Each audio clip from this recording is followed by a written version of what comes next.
times, and maybe this whole thing can spark something like that in the future. I don't know about other people, but I feel like, for us as racers, a lot of the hours and the hard stuff that's done in the week, it all doesn't always show on the weekends. Whereas like with this schedule, you don't ride as much, and there's just more racing, and you can, I don't know, it just seems like a better way to me. So,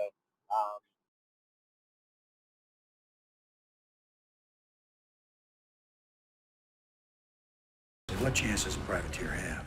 Welcome to Supercross. What do you say to a factory ride? Welcome back, everybody. This is Johnny Hopper, and just bear with me. I'm moving to Arizona, so all my shit is packed up. If you could only see what I'm working with here, I'm basically like a privateer going to the races in a smart car, and the bike's on the back wheel just spinning on the ground. So just bear with me, guys. Let's go. This weekend, man, the Wolves were tough, and I was pretty glad they kind of tamed down the first four and helped make my life a little bit easier. Whoa. Doesn't he look like he's at an airport? He's got a backpack on, kind of in a seat. There are the lights. You know what? I'm just saying he's at an airport. And I'm just going to throw it out there. I think he's flying somewhere, Colorado maybe, somewhere back to chill for next couple days. Let's hear what he has to say. Controversy coming up. Just picking someone up here at the airport.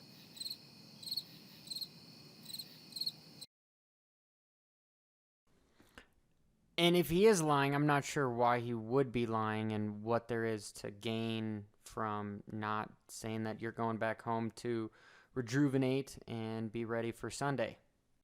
And just to switch gears a little bit, did you guys see Ken Roxon's porn stash? Is that the reason why he blew his wad too early in the race? Is it just me, or does he look like Ron Jeremy, or maybe even Ron Burgundy?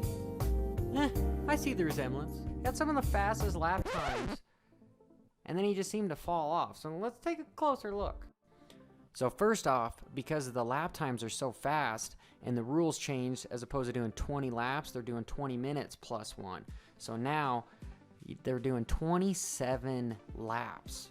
And if we just start at the beginning, 47, 46, 46, 46, 46, and then his fastest lap time, lap 7, with a 45.7. And then from there, he just kind of drops off. But if we put in event winner Cooper Webb in here, you can see he was pretty consistent with a 46 all 27 laps, maybe besides one or two there. So he was very, very consistent, where he didn't fall off and was 2-3 seconds off the pace like Roxon, even though Roxon was faster at the beginning.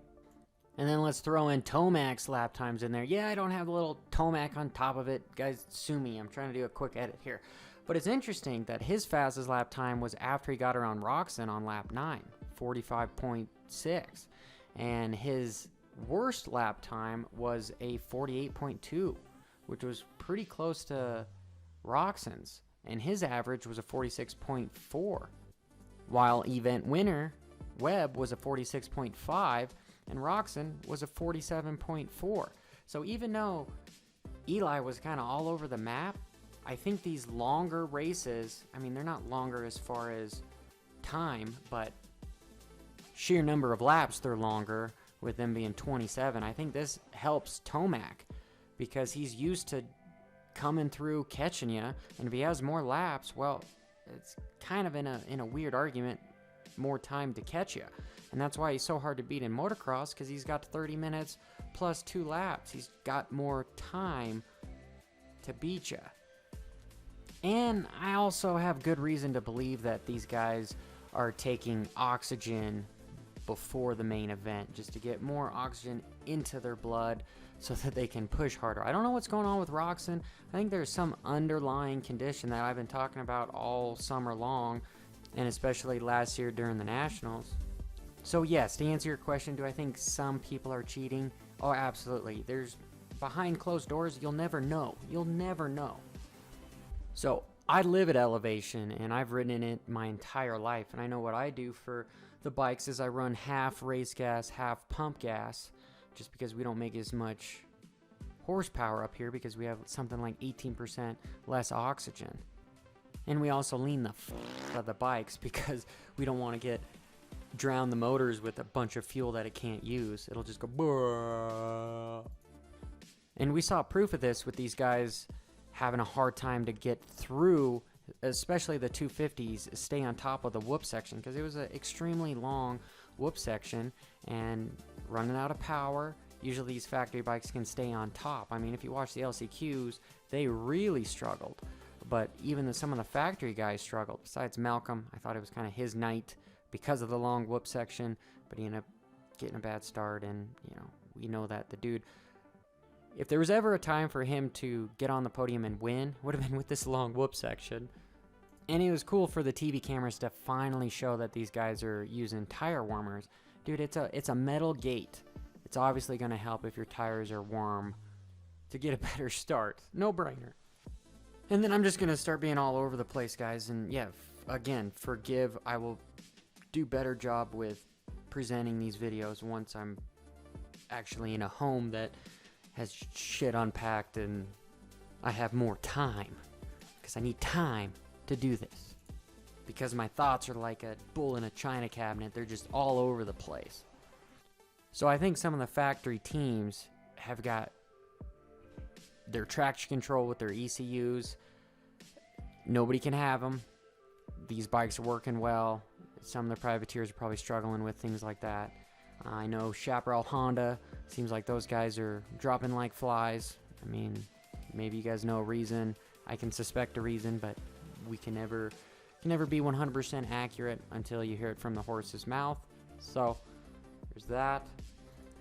I think AC, obviously, going from Sunday to Wednesday isn't enough time to get healed up from his injury of crashing.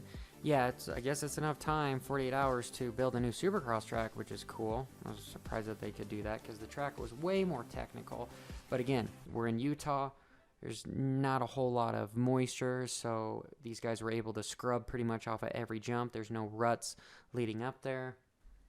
Baggett can't seem to get a break. I know in his heat race, I think it was heat 2, he ended up falling down, but it was interesting. You could see him, he held onto the clutch, which is, I would say you'd have to practice that in order to execute that when you fall down, to not catch yourself, but you keep the bike running. So that's a pro tip per se.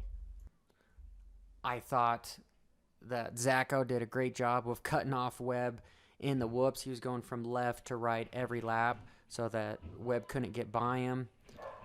And I think it'd be really sweet if one of these guys just threw their goggles into the empty stands. I think that would be cool.